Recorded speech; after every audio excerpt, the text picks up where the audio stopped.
Shahbaz Bhatti. Lejn l-aħħar ta' ħajtu kien irċieva ħafna theddid ta' mewt. Hekk, fl-għodwa ta' 2 ta' Marzu 2011, fil-kapitali tal-Pakistan, Islamabad, inqatel Shahbaz Bhatti, l-uniku Ministru Kattoliku tal-Gvern fl-età ta' 42 sena. Dakinhar il-Ministru Bhatti ħareġ mingħajr skorta minn daru biex imur l-uffiċċju tiegħu.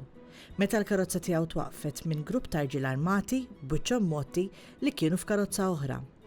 Lill-Ministru Bhatti ġibduh mill-karozza tiegħu u bdew jisparaw fuq qishom imġienen għal madwar 2 minuti u laqtuh bi 30 tir. Fuq il-post fejn qatluh instabu diversi flyers iffirmati minn moviment estremista marbut mat-Taliban fl-Afganistan.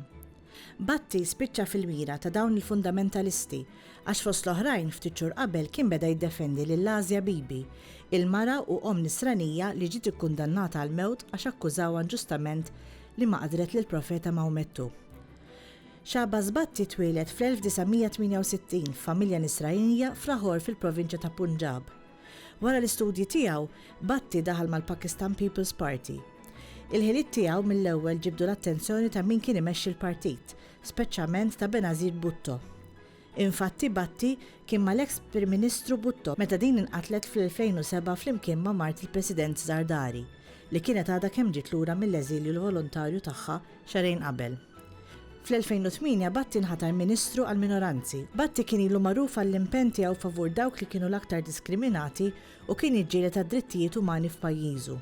Kien wieħed mill-fundaturi tal-Alleanza tal-Minoranzi kollha fil-Pakistan, fundatur u President tal-Front Nisrani għall-Liberazzjoni u wkoll id-Direttur Eżekuttiv tal-Kunsill Pakistani għad-Drittijiet Umani.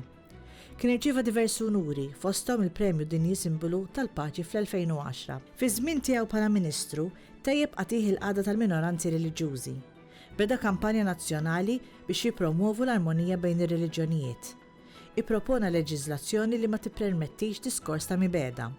Ippropona li jidħol fl-iskejjel l-istudji ta' reliġjonijiet, li jidħlu kwoti għal minoranzi reliġjużi f'karigi tal-Gvern u li fis-Senat ikun hemm 4 siġġijiet għal minoranzi. Bhatti kien ukoll il-moħħ wara n-National Interfaith Consultation tal-Lulju fl-2010 li ġabet flimkien il-mexxija ewlenin ta' reliġjonijiet kollha fil-Pakistan u waslet għal dikjarazzjoni komuni kontra t-terrorizmu. Din li ġejja hija xhieda nisranija ta' Shahbaz Bhatti li huwa ta' 3 snin qabel ma qatluh.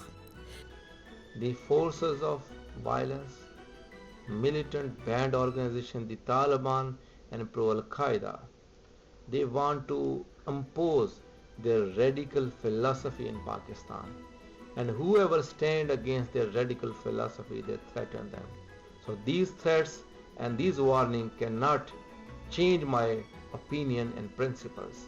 I will prefer to die for my principle and for the justice of my community rather to compromise against on these threats. F'Marzu 2016, 5 snin wara mewtu, infetħet il-kawża ta' beatifikazzjoni tal-qaddej Alla Shahbaz Bhatti.